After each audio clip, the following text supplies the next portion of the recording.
Kasi excited ako kung ano yung ma-harvest natin sa future habang nakikita natin yung snow. Ulam natin na ang sarap-sarap. Yung sasakyan dyan sa harap ng bahay namin.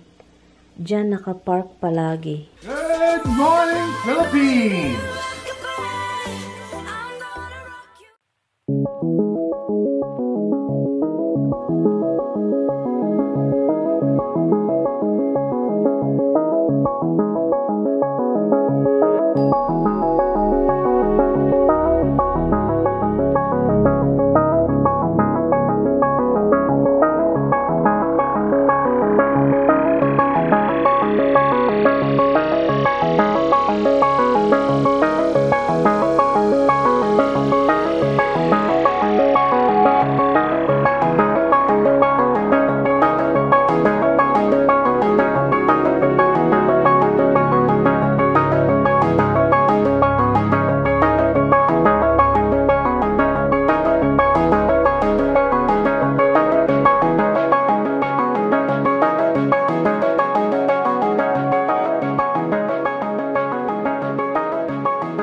Good morning everything. Good morning guys.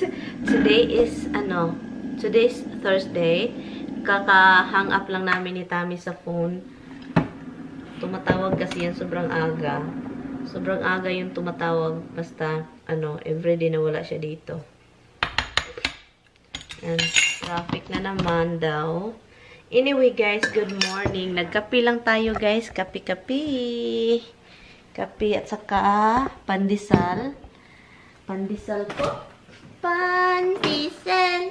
Yung pinaka-na-miss ko sa Pinas every morning noong unang panahon.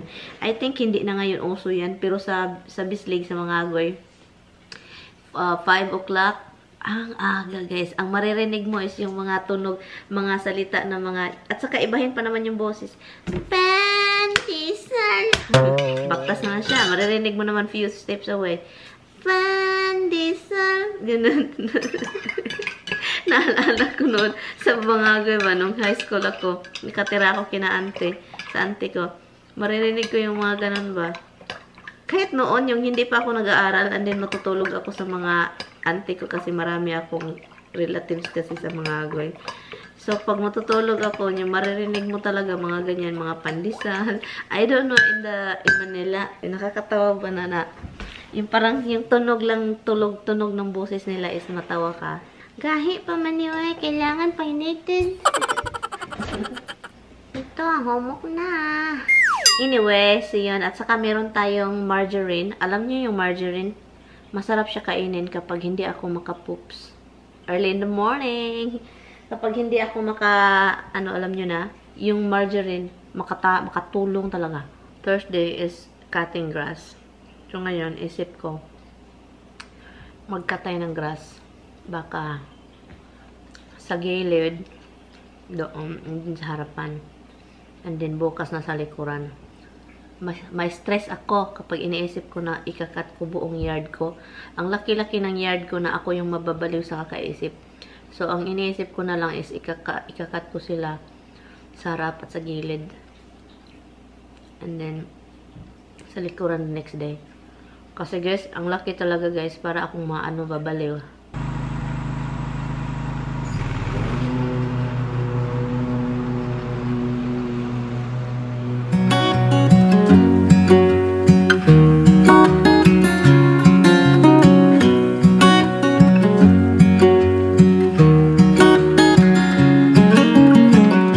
What's it like to be the one that he turns to when he's out of answers? What's it like to be the one that he comes to when he wants to dance? And I wonder what's that like?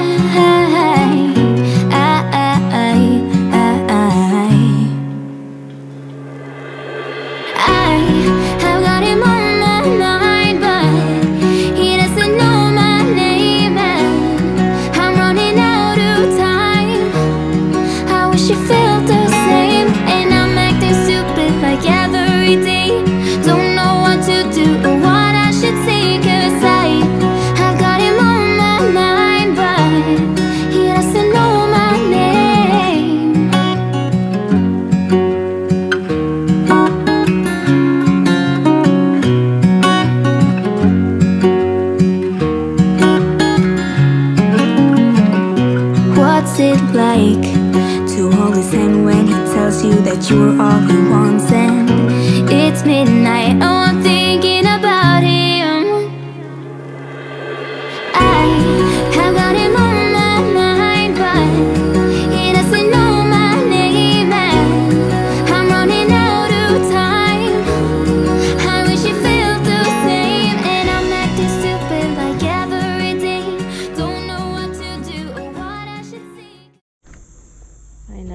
Tapos na ako, guys. Tapos, ano yun? Tapos na po ako sa pagkakat. Ito naman yung anuhin ko. May mga dumi kasi doon, oh. Ano ko lang, pahanginan. Pahanginan. Ito, ganito. Pahangin tayo. Pahangin. Tapos.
Hi guys! Balik na tayo guys. So, dahan-dahanin na nating dalhin sa baba yung mga natanim kong ampalaya guys. Woo! Kasi yung ampalaya natin, kailangan na siyang ilagay sa lalagyan or kailangan na siya talagang masaya. Kasi hindi masaya yung mga pananim. Actually, yung tomato may mga iba na parang hindi makasurvive. Pero ang gagawin ko po is, ilagay ko kayo dito ha.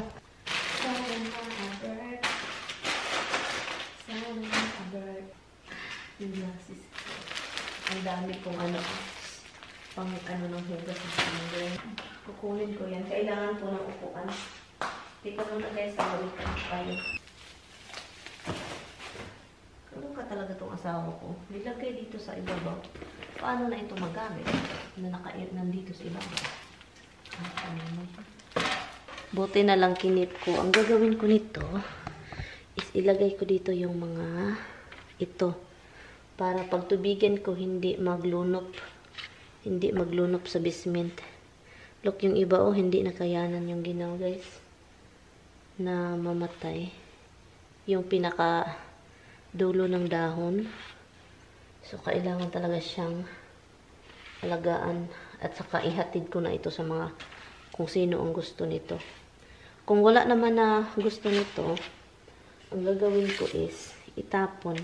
Kasi hindi naman ako pwedeng ito parang namamatay na siya guys. Hindi na siya kaya. Yan. Dalhin ko to sa baba. And babalikan ko kayo pag malagay ko na dito lahat. Ito lahat sa baba. Ito guys. Ito yun siya. Pero, ito yung inuhin ko. Kasi ang bigat guys. Hindi ko kinaya. Okay. Let's try here. So, oh my god. Ito na yung mga mangga at limonsito. Ito yung buhay guys kapag gustong mag-garden. Hala. Bahalag, sumasakit na yung mga tuhod natin. Banat pa rin. Dito tayo. Ito muna sila. Yan, and then, tubigan natin yung iba. Kasi walang tubig. Open yung blind. And then, i-on ko to mamaya na. Yan, kailangan ng support. Itong kalamansi ko, ang bigat at saka yung mangga talaga. Dahil ata sa uyuta ba. And I still have to, oh my god, I need a shelving guys, para hindi lahat sila sa floor, para magamit din yung space sa mga gilid-gilid, 'di ba? Shelving sa gitna, ganun. I'm going to order a really thin shelving, yung lalagyan ba para magamit talaga yung space ng sakto. So, kailangan kong maghanap. So, ready na. Dahan-dahan. So, meron pa ako doong maliit na yung ano ba, yung sinisidling ko sa labas na lettuce. Kailangan ko lang siyang i-transfer at saka ang dami ko palang sidling sa labas. Nag-start na siyang tumubo dahil maganda yung temperature at saka also ulan, basa lang yung lupa. So, nag-start silang tumubo. So, kailangan ko talaga ng maraming container. Saka yung mga malalaking container, ang gagawin ko lang is yung tomato, dalhin ko na dito pala din. Yung sa kitchen. Yung dalhin ko na. And, sumakituhod ko guys, ang sakit. So, kailangan ko lang siyang dalhin guys para naman masaya. Kasi natakot ako baka matumba. Ito guys, mga sinisave ko to. Yan, gamitin ko yan. May container, may ano kasi ako, kailangan kong bumili na naman ng, ay, ang daming ganap. Ang dami kong, yung boiler on. So, ang daming dapat gawin. So, ngayon, andito na lahat. Except sa mga ano. Sana meron tayong stand dito, no? Ang gagawin ko is, meron tayong tubig. Magtubig tayo. Tubigyan natin yung mga kailangan tubigan. And, ito pala yung fertilizer ko sa mga kalamansi, lagyan ko din yung malunggay ko nito, yung sa akin. And kahit ano, I think ito. Okay, so ito ilagay ko. At saka, ang gagawin ko ngayon, itong mga may lupa, ito yung Miracle Grow yung ano ko. Ito na, tomato, diba? Ang gagawin ko is, maghukay lang ako sa gilid. Yun. Tatlo po ito eh. Tatlong kamatis. Ito yung dwarf tomato na gusto kong itry. So, ngayon, ang iba is sa tubig, hydroponic. Ang iba naman is, ang tatlo is sa lupa. Thankfully, itong nasa lupa, na tatlo lang siya. Thankfully, na ano siya, na nabubuhay ba? Like ito, wala talaga tong nutrients tong lupang to kasi it's very old. Hindi ko tinatapon. So, yun. Pero halata naman yung isa eh. Pero mataba naman, pare-pareho lang sila. So, ito siya. Look. Kina-cover ko lang po. Look, hindi ko pa kinuha yung mga dumi dyan. Yun, ito siya. I-cover ko lang yung ano dyan. And then, tubigan natin siya konti mamaya. Ito din. Look. Para masaya yung tomato natin. Ito naman, hindi pa ako naka-order ng ano. Kailangan talaga yung tubig. Kailangan ng nutrients yung tubig din niya. So, yun. Meron tayong maliit na ito. Konti lang tubig kasi parang basa. Kailangan lang yung ano, nutrients ba magsuhop. Kung ano yung nilagay natin dito. Yun lang. At saka, yun. Ito naman, masaya naman to. Oo. Masaya naman to. So, kailangan lang talaga niyang and tabunan. At ito, hindi ko to nalagyan ng abono eh. Yung kalamansi natin, malaki na guys. Masaya si kalamansi.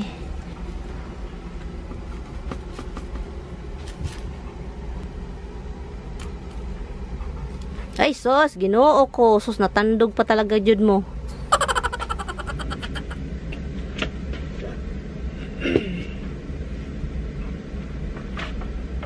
Hello guys. So kayo guys, excited ba kayong makita itong mga kagagawan ko dito? Kasi I'm excited. Kasi excited ako kung ano yung ma-harvest natin sa future habang nakikita natin yung snow sa labas. Yun, di ba? I need to buy more na ganito para hindi tayo magkaliso. Aray, ginawa.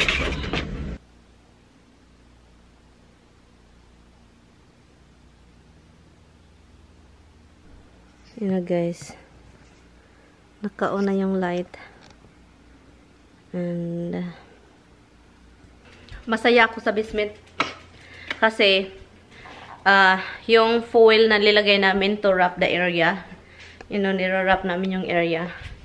Ang napakaganda noon kapag usually i-open mo yung blind sa window doon, hindi masyadong maaraw kahit ino-open mo na siya. This time, mas parang ang liwanag doon sa baba dahil yung reflection ng kung ano yung araw, kahit walang araw sa labas, walang sun na lumalabas. Pero yung hayag ba, yung kahayag, the light sa labas is nagre-reflect that area only. So, masaya ako kahit, kaya pinatay ko yung ilaw doon. Gusto ko makita yung resulta sa ginawa namin ni Mister. Yun, masaya ako. And so now, I have to look for shelving. Good morning! Ay, wala akong bra eh. Gusto kong mag-bra muna tayo guys kasi parang nakaka-irita ng mag-edit ta walang. So yun guys, meron na tayong bra bagol. So kasi mahirap guys, pag walang bra, yung editing talaga is nakaka-irita. Parang oh my god, walang bra. Nakikita ako yung ano ko, tiyunk, na ganun, tiyunk, dalawa.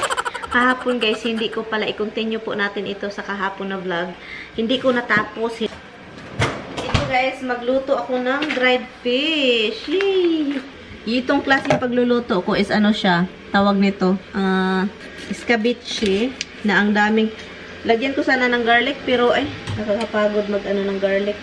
Mga maliliit pala. So yun, 3 lang. Maraming kamatis eh. 4 na, para meron tayong leftover. And, ilagay ko lang sa ziplock itong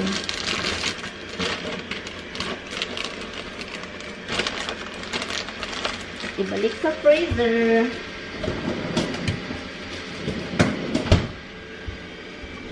Parang hindi ka pinakain, no? Gutom na naman, ano? Hungry, no? Hungry? You have to be diet na. Kailangan mong mag-diet. Kailangan mong mag-diet. Tignan mo yung mukha niya, nakakaawa. Pimples. Kailangan mong mag-diet. Kawawa naman yung mukha niya. Punta yan dito. Kailangan mong mag-diet. Ang taba-taba chuchay mo na.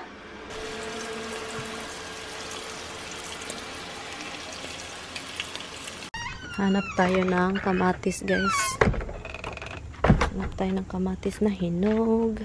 Marami dito. Oh, so sino ko? Nakuha na.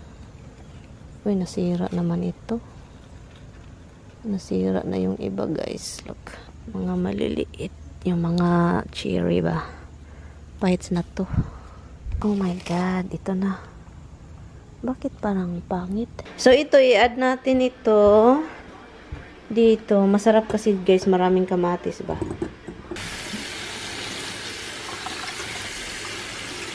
So ito lang yung ilalagay ko. Onion at saka kamatis. Masarap ito, may ano,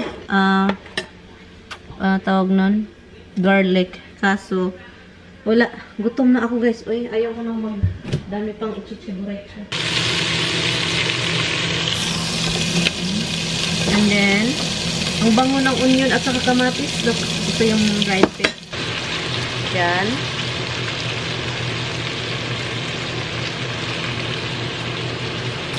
Ulam natin na ang sarap-sarap. Kailangan ko pang mag-ano sa labas guys. Ang sarap. Kailangan ko pang magtrabaho sa ano, garden natin. I-transfer ko lang yung mga lettuce ni Mister. Prioritize ko yung lettuce ni Mister. Kasi sabi pa niya, did you do my lettuce? Ang sarap guys. Walang halong biro. Ang sarap ng dried fish. Kailangan kong magbili nito ulit kasi masarap siya.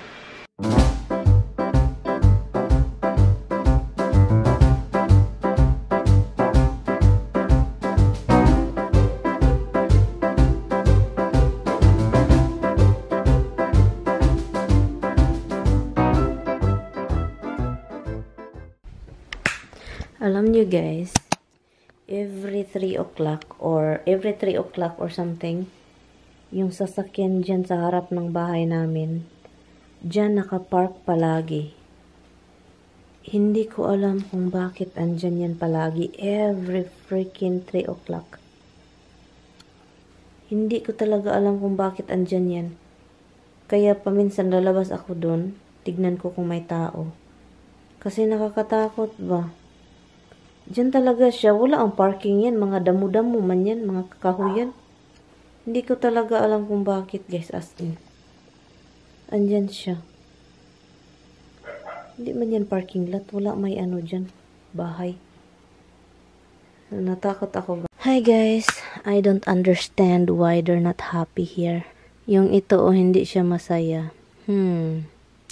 I think maginaw dito. Ito okay naman. Okay naman siya. Ito naman.